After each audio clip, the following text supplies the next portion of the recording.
సముద్రం పైన ఉంది క్రేతు. అక్కడికి వచ్చేసారు వాళ్ళు. క్రేతు వచ్చితిమి. మరియు దక్షిణపు గాలి మెల్లగా విసురుచుండగా వారు తమ ఆలోచన సమకూడిందని తలంచి లంగరునెత్తి క్రేతు ధరిని వాడ నడిపిర్రి.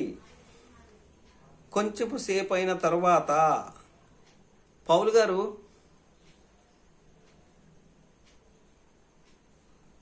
మంచిరేవులు అనే దగ్గర ఉండగానే చెప్పారు, మనం ఇక్కడ ఆగిపోవడం మంచిది అని చెప్పి. అంటే వీళ్ళు కాకుండా వాడను ముందుకు నడిపించాడు. ఇక్కడ కరెక్ట్గా వీళ్ళు ఎక్కడికి వెళ్ళారంటే కరెక్ట్గా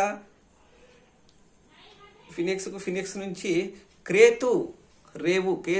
క్రేతు అనేది ఒక ద్వీపం. అపోస్తలుడైన పౌలు తీతుని క్రేతులోకి వదిలిపెట్టి వచ్చినట్లుగా మనం క్రేతుకు వెళ్ళి అక్కడ పరిచయం చేయమంటాం. ఇవన్నీ మనం కొలసీ పత్రికలో మనం చదువుకుంటాం. అయితే ఈ క్రేతుకు వచ్చిన తర్వాత ఏం సంభవించింది అంటే, మరియు దక్షిణపు గాలి మెల్లగా విసురుచుండగా వారు తమ ఆలోచన సమకూడిందని తలంచి వాడని నడిపిరి. కొంచెం సేపు అయిన తర్వాత ఉరకలోను అను పెనుగాలి క్రేతి మీద నుండి, ఎక్కడి నుంచి అండి? క్రేతి మీద నుంచి విసిరెను. దానిలో వాడ చిక్కుకొని గాలికి ఎదురు నడపలేక పోయినందున వారు నడిపించుట మాని గాలికి కొట్టుకుని పోతిమి. తర్వాత కౌదా అనబడిన ఒక చిన్న ద్వీపము చాటున దాన్ని నడపగా పడవను భద్రపరుచుకునుట బహు కష్టతరమాయను. దాన్ని పైకెత్తి కట్టిన తరువాత త్రాళ్ళు మొదలైనవి తీసుకొని వాడ చుట్టూ బిగించి కట్టిరి. ఇప్పుడు ఎక్కడికి వచ్చేసారు అంటే కౌదా అను ఒక చిన్న ద్వీపము చాటున దాన్ని నడపగా, ఇప్పుడు అసలు పరిస్థితి చాలా భయంకరంగా తయారైందండి. కారణం ఏంటంటే ఒక పక్క ఇసుక తిప్పలు వచ్చేస్తున్నాయి. రాతి తిప్పలు కానీ ఇసుక తిప్పల మధ్య మనం చిక్కుపడిపోతున్నాము. అంటే మీరు పైకి వెళ్ళవలసింది కాస్త ఈ సైడ్కి రావటం, కిందకి పైకి వెళ్ళిపోవాలి. రోమా పైన ఉంది. అయితే ఇక్కడ ఉన్న పరిస్థితిని బట్టి గాలి ఎదురుగాలి కొడుతున్నప్పుడు ప్రయాణంలో వాళ్ళు గాలితో పాటు కొట్టుకుని కిందకు వచ్చేసి కిందకి దిగిపోతున్నట్టుగా మనకి కనిపిస్తుంది. మనకి అప్పుడు అపోస్తలుడైన పౌలు చెప్తాడు కదండి, కొరింథీయులకు రాసిన పత్రికల్లో మనకి ఏం చెప్తాడంటే, నేను ముమ్మారు 11వ అధ్యాయం అపోస్తల కార్యాలు 11వ అధ్యాయంలో మనకి చూసినట్లయితే, అపోస్తల కార్య కొరింథీయులకు రాసిన 2వ పత్రిక 11వ అధ్యాయం మనం చూసినట్లయితే, ముమ్మారు బెత్తంలో కొట్టబడి తిని, ఒకసారి రాళ్లతో కొట్టబడి తిని, ముమ్మారు వాడ పగిలి శ్రమలు, ఒకసారి కపటి సహోదరుల వల్ల మోసపోతుని, యూదుల చేత ముమ్మారు కొట్టబడుతుంది, బెత్తాలతో కొట్టబడ్డాను, వాడ పగిలిపోయి ముమ్మారు బాధపడ్డాను, ప్రాణాలు గుప్పెట్లో పెట్టుకొని పరిచర్య చేసిన వాడినండి పౌలు. అలాగే అంటాడు, ఇంత బోధించిన తర్వాత నేను భ్రష్టుడిని అయిపోతానేమో అని చెప్పి నా శరీరాన్ని నేను నలగొట్టుకుంటున్నాను అని చెప్పి కూడా అంటాడు. ఏమండి, అక్కడ ఉన్నటువంటి పరిస్థితి, ఉరకలోను అని గాలి రావటం, అక్కడి నుంచి వారి పరిస్థితి మొత్తం మారిపోయింది. ఉరకలోను అంటే అదొక గాలి సుడిగుండంలా తిరుగుతూ ఉంటుందండి. అది వారు ఉంటుంది రోడ్డు మీద కాదు, సముద్రంలో.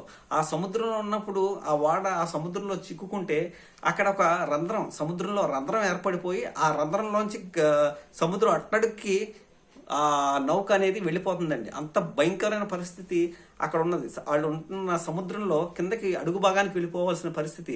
వాళ్ళందరూ ఇంకా బ్రతుకుతామని ఇంకా నమ్మకం వాడికి పోయింది. అప్పుడు అంటాడు పౌలు, ఏమంటాడంటే, కౌదా అను ఎప్పుడన్నా ఒక చిన్న ద్వీపము చాటున దాన్ని నడపగా పడవను భద్రపరుచుకునుట బహు కష్టతరమాయను. దాన్ని పైకెత్తి కట్టిన తరువాత త్రాళ్ళు మొదలైనవి తీసి కొన్ని వాడ చుట్టూ బిగించి కట్టివి. మరియు సుర్తీసను ఇసుక తిప్పల మీద పడుదువేమో అని భయపడి వాడ చేపలు దింపివేసి కొట్టుకుని పోయిరి. మిక్కిలి పెద్ద గాలి కొట్టుచున్నందున మరునాడు సరుకులు పారవేయసాగిరి. పెద్ద గాలి చెప్పారు కదండి, సముద్రంలో ఆ ఉరకలోను అనే గాలి సుడులు తిరుగుతూ మనం బయట చూస్తాం కదా. మొన్న లాస్ ఏంజల్స్లో ఒక గాలి ఇలాగా ఒక పెద్ద రౌండ్లో తిరుగుతూ ఉంటుంది భూమి మీద. అక్కడ తిరుగుతూ ఉన్నప్పుడు అవన్నీ కూడా కాలిపోతాయి. అలాంటిది భూమి మీద కదండి, సముద్రంలో ఏర్పడినప్పుడు దాంట్లో ఒక షిప్ కానీ చిక్కుకుంటే ఇంకంతే పరిస్థితి. ఇంకా బ్రతుకుతాము అనే ఆశ నమ్మకం ఏమాత్రం ఉండదు.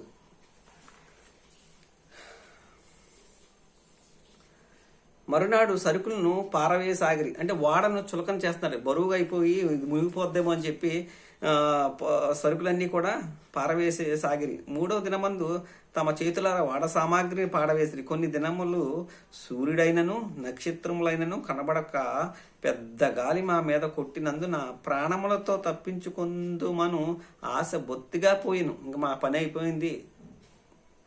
కానీ పౌలు గారికి దేవుడు చెప్తాడు, నువ్వు కైసరి ఎదుట మాట్లాడాలి, కైసరి ఎదుట నువ్వు నుంచోవాలి, నా గురించి నువ్వు సాక్ష్యం చెప్పాలి అని చెప్పి పౌలు గారికి సెకండ్ యెరూషలేములో పౌలు గారి అరెస్ట్లో మనం మాట్లాడుకున్నాం. 11వ వచనం అది. మన 11వ వచనంలో దేవుడు చెప్తాడు కదా, నువ్వు కైసరి ఎదుట 23వ అధ్యాయం 11వ వచనం. ఆ రాత్రి ప్రభు అతని యొద్ద నిల్చుని ధైర్యంగా ఉండము, యెరూషలేములో నన్ను గురించి నీవెలాగూ సాక్ష్యం ఇచ్చితివో అలాగనే రోమాలో కూడా, అంటే రోమాలో నువ్వు సాక్ష్యం ఇవ్వాలని చెప్తున్నాడంటే దేవుడు, నువ్వు అంటే దేవుడి చిత్తము, దేవుడి ప్రణాళిక పౌలు గారు రోమాకు వెళ్ళాలని. మధ్యలో ఏదైనా ప్రమాదం జరగచ్చు కానీ ఆ ప్రమాదంలోంచి దేవుడు తప్పిస్తాడు అని పౌలు గారికి నమ్మకం. పౌలు గారికి తెలుసు, నేను చక్రవర్తి గారి దగ్గర నుంచోవాలి, చక్రవర్తి గారితో మాట్లాడాలి, నన్ను దేవుడు అక్కడికి తీసుకువెళ్తాడని చెప్పి మాట ఇచ్చాడు కనుక నన్ను తీసుకువెళ్తాడు, అది ఎంత ప్రమాదమైన అని చెప్పి పౌలు గారికి తెలుసు కనుక ఆయన ఏమైనా కొన్ని దినములైన సూర్యుడైనను నక్షత్రములైన కనబడక పెద్ద గాలి మా మీద కొట్టినందున ప్రాణములతో తప్పించుకుందామని ఆశ బొత్తుగా పోయిన. వారు బహుకాలం భోజనం లేక ఉన్నందున పౌలు వారి మధ్య నిలిచి, అయ్యలారా మీరు నా మాట విని క్రేతులో చెప్పారు, క్రేతురేవులు మంచి రేవులు, క్రేతులో మంచి రేవులు అనేది అక్కడ పౌలు గారు చెప్పినప్పుడు వారు వినలేదు. మీరు నా మాట అక్కడ వినుంటే ఈరోజు మనకి ఈ దుస్థితి వచ్చి ఉండేది కాదు.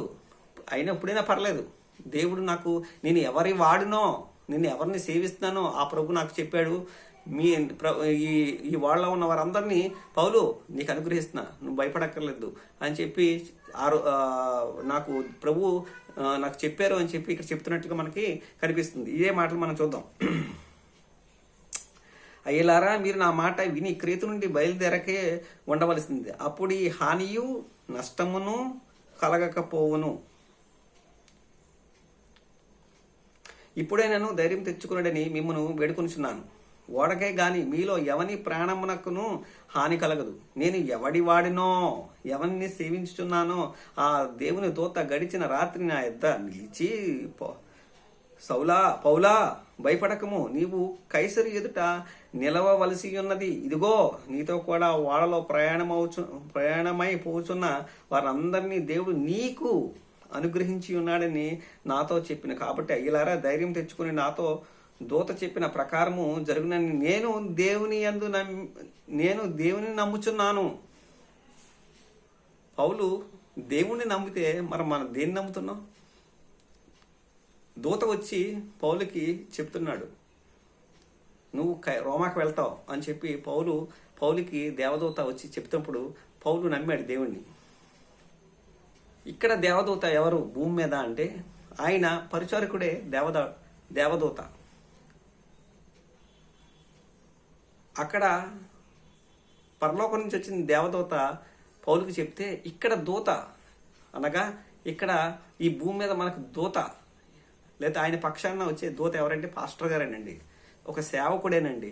ఆ సేవకుడిని చెప్పిన మాటలు మనం వింటే రక్షించబడతాం. ఆ రోజు పౌలుకి దేవదూత చెప్పిన మాట పౌలు నమ్మాడు, దేవుణ్ణి చెప్పిన మాటను బట్టి పౌలు దేవుణ్ణి నమ్మాడు. ఈరోజు ఈ సేవకుడు లేదా ఈ దూత చెప్పే మాట మీరు వింటే బ్రతుకుతారు. అది దూత చెప్పే మాట దూత మాట కాదు, అది దేవుని మాటే. ఏమ్మా వినండి. ఆయనను మనము కొట్టుకొని పోయి ఏదైనా ఒక ద్వీపం మీద పడవలసి ఉండినని చెప్పిన. 14వ రాత్రి వచ్చినప్పుడు మేము అద్రియా సముద్రంలో, అద్రియా అంటే అద్రియా అన్న మధ్యధర అన్న ఒకటే. అద్రియా సముద్రంలో ఇటు అటు కొట్టుకుని పోచుండగా అర్ధరాత్రి వేళ ఓడవారు ఏదో ఒక దేశము దగ్గర పడుచుందని ఊహించి బుడిది వేసి చూచి 20 బార్ల లోతని తెలుసుకొని వారు అలా వస్తున్న ప్రాణాలు గుప్పెట్లో పెట్టుకొని అలా వస్తున్న సమయంలో అక్కడ చూస్తే ఒక దీవి లాంటిది కనిపిస్తుంది. అది ఒక ఏదో పట్టణం వచ్చేస్తుంది అని చెప్పి ఊహించి అమ్మో అమ్మో వచ్చేస్తున్నాం, దగ్గరికి వచ్చేస్తున్నాం అని చెప్పి ఈలోపు ఈ ఓడని ఎంతవరకు నడిపించగలం అని చెప్పి వారు సముద్రపు లోతును చూడడానికి బుడుదు వేస్తారు. బుడుదు అంటే దానికి ఒక తాడు ఉండి దానికి కింద పెద్ద బరువైన రాయి ఉంటుంది, లేదా బరువైన ఇనప ముక్క, పెద్ద ముక్క ఉండి దాన్ని చూస్తారు. ఎంత సముద్రం ఎంత లోతుగా ఉంది, 20 అడుగుల 30 అడుగుల అంటే వాళ్ళకున్న టార్గెట్ 10 అడుగులు దాటిన తర్వాత వాడు నడపకూడదు. అంటే చూడండి, వాడలు ఎప్పుడు కూడా సముద్ర తీరానికి రావు, మధ్యలోనే కొంచెం సముద్ర తీరానికి కొంచెం ముందే ఉంటుంది తప్ప సముద్ర తీరం దగ్గరికంటే వచ్చేవి. వారు అలా వస్తే వాడ ఇరుక్కుపోతుంది ఇసుకలో. అందుకనే వారు లోతులోనే పడవని పెడతారు. ఒక రకంగా చెప్పాలంటే పార్క్ చేస్తారు అక్కడ. దీన్ని లంగర్లను వేసి పార్క్ చేస్తారు. అదే ఓకేనా. ఇటు అటు కొట్టుకుని పోచుండగా అర్ధరాత్రి వేళ వాడవారు ఏదో ఒక దేశము దగ్గర పడుచుందని ఊహించి బురుదు వేసి చూచి 20 బార్ల లోతని తెలుసుకుని ఇంకనూ కొంత దూరము వెళ్ళిన తరువాత మళ్ళీ ఏం చేశారంట, మరలా బుడిది వేసి చూచి 15 బార్ల లోతని తెలుసుకునేది. అప్పుడు రాతి తిప్పలగల చోట్ల పడుదువేమో అని భయపడి వాడవారు అమరంలో నుండి 4 లంగర్లు వేసి, అమరము అనగా వాడ బ్యాక్ సైడ్ లో 4 లంగర్లను వేశారు. అంటే వాడను కదలకుండా, అంటే ముందుకు వెళ్లకుండా, అంటే లంగర్ అంటే స్టాండ్, బైక్ స్టాండ్ ఎలాగో అలాగే అమరము బ్యాక్ సైడ్ లో లంగర్లు వేసి వాడను స్థిరంగా నిలబెడుతున్నారు అన్నమాట. అది ప్రయత్నం చేస్తున్నారు. అంటే అక్కడ రాతి తిప్పల మీద గల చోట్ల పడుదువేమో అని భయపడి వాడవారు అమరంలో నుండి 4 అంటే బ్యాక్ సైడ్ నుంచి 4 లంగర్లను వేసినప్పుడు తెల్లవారున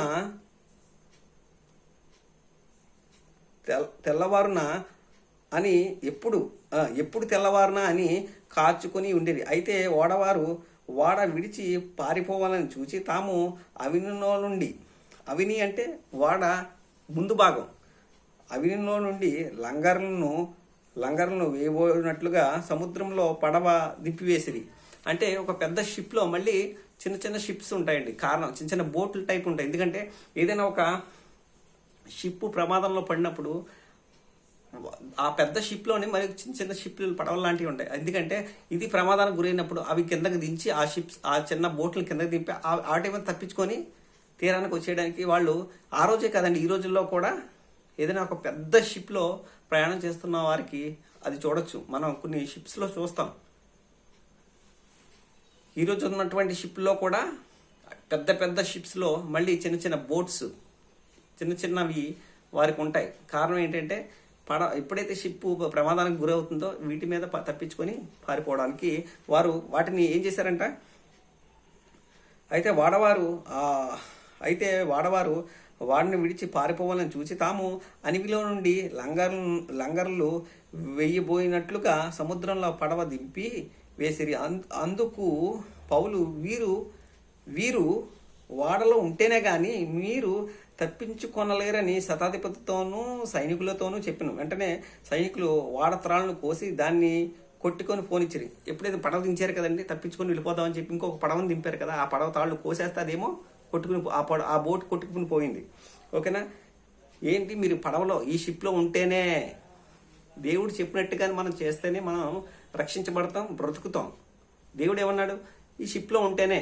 ఆ రోజు పౌలు గారికి చెప్పింది ఏంటి, నీతో ఉన్న వారిని అందరినీ నీకు అనుగ్రహిస్తాను అని చెప్పి అన్నాడు కదా. మరి పౌలు గారు లేకపోతే నువ్వు షిప్ వేసుకుని వెళ్ళిపోతే ఎలాగా, కుదరదు కదా. దేవుడు చెప్పిన మాట ఏ మాట కూడా నెరవేరకుండా ఉండదు. మీరు ఈ వాడలో ఉంటేనే కదా, అదే అంటున్నాడు, వీరు వాడలో ఉంటేనే కానీ మీరు తప్పించుకొనలేరని శతాధిపతితోనూ సైనికులతోనూ చెప్పాను. వెంటనే సైనికులు పడవతరాలను కోసి కోసి దాన్ని కొట్టుకొని పోనిచ్చిరి. తెల్లవారుచుండగా పౌలు 14 దినముల నుండి మీరు ఏమీ పుచ్చుకొనక ఉపవాసంతో కనిపెట్టుకుని ఉన్నారు కనుక ఆహారం పుచ్చుకొనడని మిమ్మును వేడుకొనుచున్నాను. ఇది మీ ప్రాణరక్షణకు సహాయమగును. మీలో ఎవని తల నుండి ఒక్క వెంట్రుకైనను నశింపదని చెప్పుచు ఆహారం పుచ్చుకొనుడని అందరినీ బతిమాలను. ఈ మాటలు చెప్పి ఒక రొట్టె పట్టుకొని అందరి ఎదుట దేవునికి కృతజ్ఞతాస్తుతులు చెల్లించి దాన్ని విరిచి తినసాగిను. అప్పుడు అందరూ ధైర్యం తెచ్చుకొని ఆహారం పుచ్చుకొనివి. ఓడలోనున్న మేమందరము 276 మంది ఉన్నారు ఆ వాళ్ళు. వారు తిని తృప్తి పొందిన తర్వాత గోధుమలను సముద్రంలో పారబోసి వాడ తేలిక చేసిరి. ఉదయం అయినప్పుడు అది ఏ దేశమో వారు గుర్తుపట్టలేదు గాని దరిగల ఒక సముద్రపు పాయను చూచి సాధ్యమైన ఎడల అందులోనికి వాడను త్రోయవలనని ఆలోచించిరి. గనుక లంగరుల తాళ్లను కోసి వాటిని సముద్రంలో విడిచిపెట్టి చుక్కాలను కట్లు విప్పి ముందటి తెరచాపను గాలికి ఎత్తి సరిగ్గా దరికి నడిపించిరి. గాని 2 ప్రవాహములు కలిసిన స్థలమందు చిక్కుకొని వాడ మెట్ట పట్టించిర్రి అంటాడు. 2 ప్రవాహాలు అంటే 2 సముద్రాలు కలిసిన కొన్ని చోట్ల చూడండి, 2 ఇటొక పాయ, ఇటొక కలర్ ఉంటుంది, ఇటొక కలర్ ఉంటుంది. 2 కలర్స్ కలిగిన సముద్రం ఒకటేగా ఉంటుంది కానీ 2 ప్రవాహాలు కలిసినట్టుగా మనం చూస్తూ ఉంటాం కొన్నిసార్లు. అటువంటి స్థలానికి వచ్చినప్పుడు వాడను మెట్ట పట్టించారు అంటే ఇసుకలో కూరుకుపోతుంది అన్నమాట. మెట్ట పట్టించడం అంటే ఆ ఇసుక తిప్పలోకి వెళ్ళిపోతుంది వాడ, అదే చెప్తున్నాడు. మెట్ట పట్టించిరి. అందువలన అవిని అంటే ముందుని భాగం, వాడ ముందున భాగము ఊరుకొని పోయి కదలక ఉండెను. అమరము ఆ దెబ్బకు అంటే బ్యాక్ సైడ్ బద్దలైపోసాగాను. వాడ వెనక భాగం మొత్తం బద్దలైపోతుంది. ఇదేమో వెళ్ళిపోతుంది, మరి స్పీడ్గా వెళ్ళిపోతుంది, ముందుకు వెళ్ళడానికి లేదు. ఆ ఫోర్స్ అంతా బ్యాక్ తన్ని అక్కడ మొత్తం పగిలిపోతుంది. అమరం మొత్తం పగిలిపోతున్నట్టుగా మనకు అనిపిస్తుంది. ఖైదీలలో ఎవడనూ ఈదుకొని పారిపోకుండానట్లు వారిని చంపవలన సైనికుల ఆలోచన పుట్టిన గాని శతాధిపతి పౌలును రక్షింపను ఉద్దేశించి వారు ఆలోచన కొనసాగింప నీయక మొదట ఎదగలవారు సముద్రంలో దుమికి దరికి పోవలననియు అంటే ఈత వచ్చిన వారు ముందు దూకేయండి, మీరు దూకేసి ఆ ఒడ్డుకు వెళ్ళిపోండి అని చెప్పడం. కడమ వారిలో కొందరు పలకల మీదను కొందరు ఓడ చెక్కల మీదను అంటే పడవ ఆ ఓడ పగిలిపోయింది కదండి. పగిలిపోయినప్పుడు చెక్కలు నీటి మీద తేలాడుతున్న సమయంలో ఈతరాని వాళ్ళు మీరు ఆ చెక్కల మీద ఆ పలకల మీద సపోర్ట్ తీసుకుని మెల్లగా నీటిని దోసుకుంటూ మీరు చక్కగా ముందుకు వెళ్ళిపోయి దరికి చేరిపోండి అని చెప్పడం జరిగిందన్నమాట.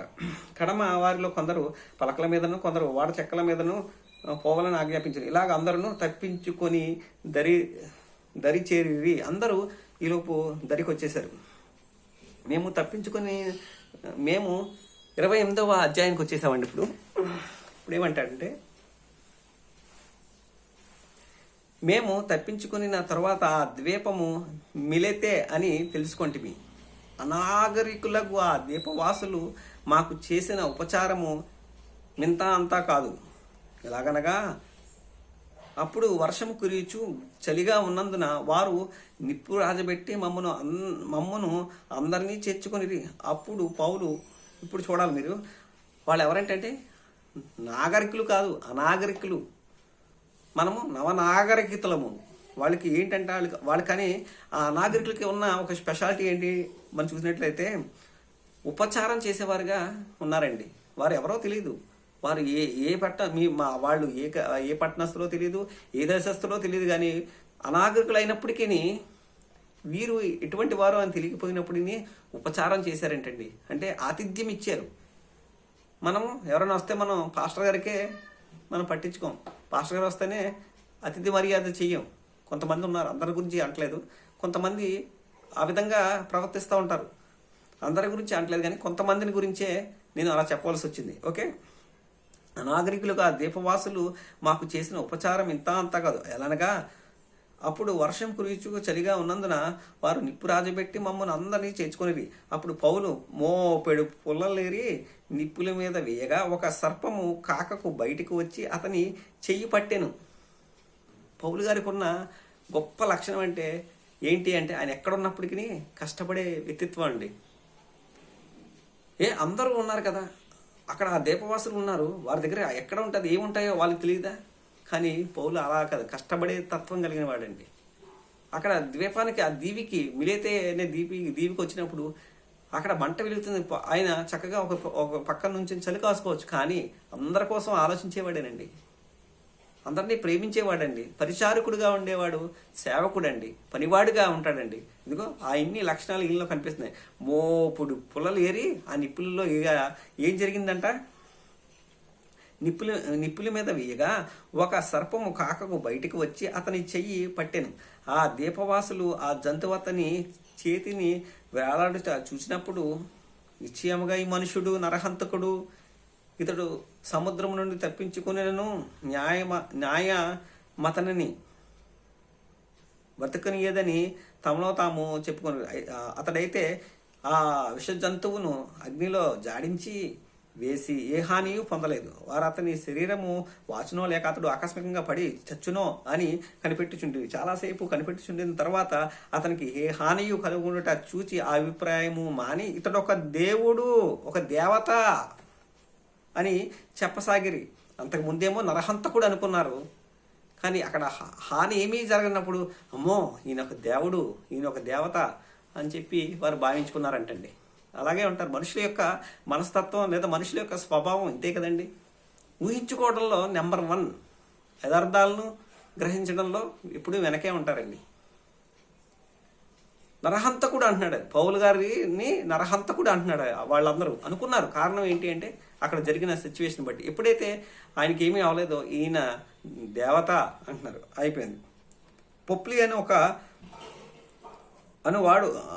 ఒకడు ఆ దీపంలో ముఖ్యుడు, అతనికి ఆ ప్రాంతంలో భూములు ఉండెను. అతడు మమ్మను చేర్చుకొని 3 దినములు స్నేహభావంతో ఆతిథ్యం ఇచ్చాను. అప్పుడు పొప్లి యొక్క తండ్రి జ్వరము చేతను రక్తభేద చేతను బాధపడుచు పండుకొని ఉండెను. పౌలు అతని వద్దకు వెళ్ళి ప్రార్థన చేసి అతని మీద చేతులుంచి స్వస్థపరిచెను. ఇది చూచి ఆ దీపములో ఉన్న కడమ రోగులు కూడా వచ్చి స్వస్థత పొందిరి.